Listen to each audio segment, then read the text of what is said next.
The morning after the cryptic note arrived, a brittle tension settled over the Jennings household. Emma woke to the soft hum of sunlight filtering through her curtains, her mind already racing with unsettled thoughts. She lingered in bed, staring at the ceiling as late-night questions clung to her. Who sent that note? What did "not everything is as it seems" mean?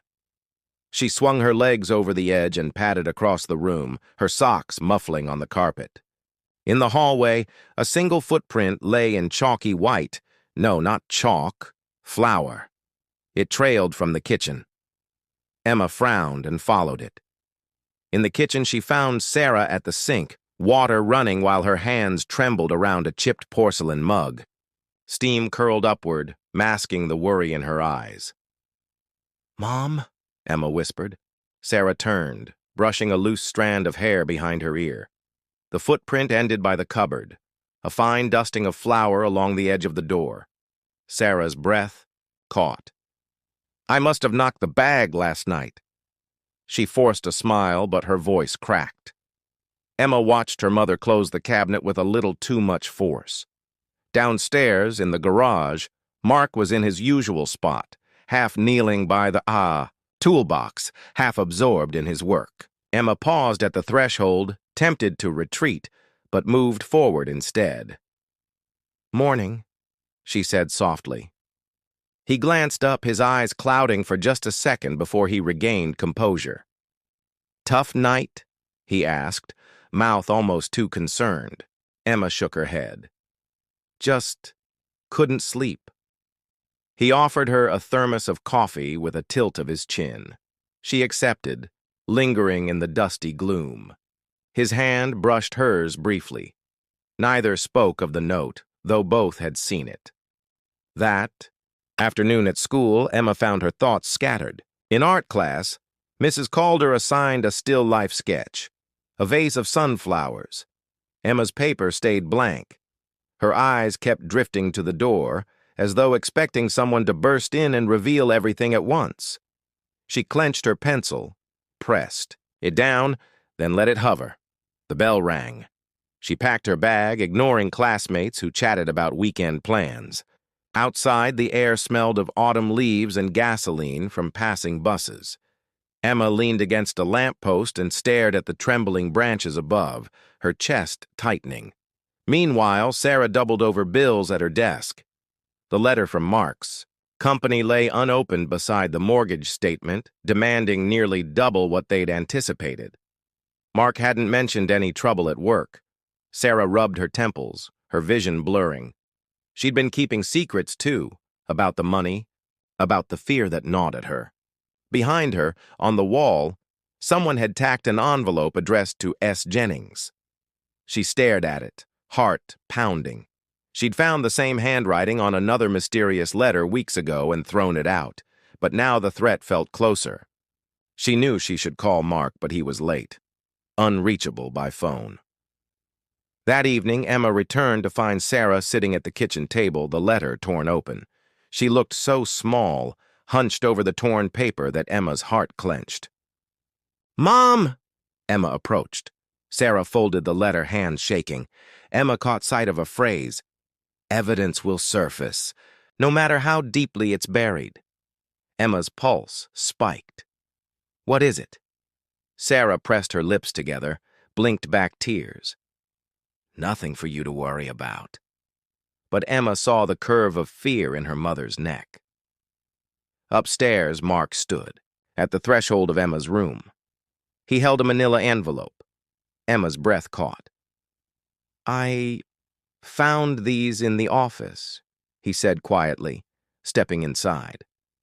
The envelope was stamped confidential. Emma's name was scrawled on the front.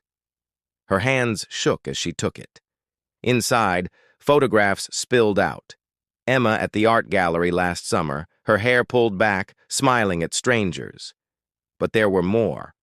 Pictures of Sarah meeting with a man in a park, their embrace secretive and desperate. Each photo was time-stamped. Emma's chest tightened. "Moms!" she whispered, voice trembling. Mark swallowed. "I'm sorry you had to see this." At that precise moment, Sarah appeared in the doorway, her face ashen. Emma looked from the pictures to her mother's pallor. "What's going on?" Sarah's lips quivered. "I can explain." But Mark closed the door gently behind him.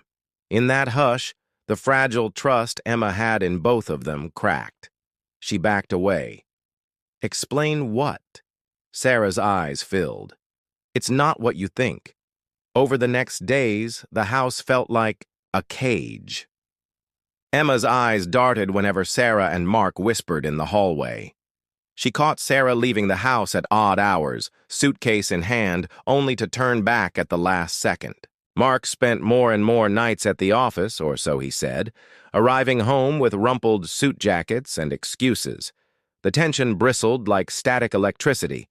Sparks flew whenever any of them entered the same room. One afternoon, Emma followed, her mother as she drove off. Sarah parked at a rundown motel on the edge of town. Emma watched from behind a hedge as Sarah slipped inside room 12. Heart hammering, Emma dialed Mark's number. No answer. She waited 40 agonizing minutes, then sneaked around back and peered through the window. Inside, Sarah and a man, tall, dark-haired, stood close. The man's hand rested on Sarah's arm, their faces inches apart.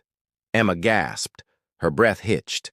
Only then did the man raise his head and look directly at her. Eyes widening, he yanked Sarah's hand, and they both dove out the door, stumbling into Emma's hiding spot. They hadn't seen her before, but now they locked eyes. The man's jaw clenched. Sarah's face went pale. Emma ran. Her legs trembled as she fled down the sidewalk, tears of betrayal stinging her cheeks. She reached home and slammed the door. Behind her, Mark met her in the foyer, concern etched across his face. "Emma!" he exclaimed, stepping forward. Emma brushed past him, retreating to her room. She pressed her back to the door, listening. Mark muttered to himself, then stormed. Outside, the car door slammed. Emma heard the engine roar. Inside, Sarah sat at the kitchen table, twisting a napkin. When Mark returned hours later, his suit was soaked from rain, eyes dark.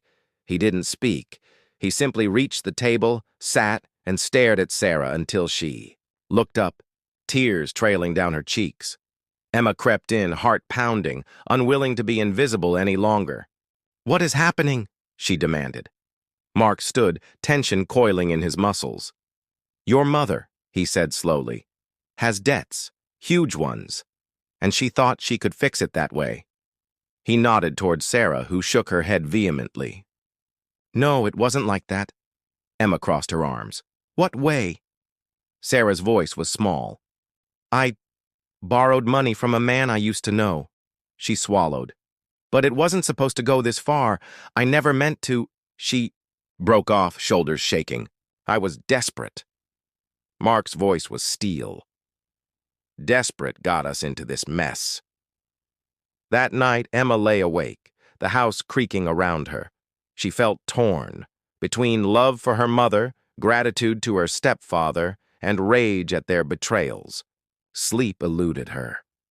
In the darkness, she replayed every glance, every secret note, every half-spoken word. She sensed an unavoidable collision forming,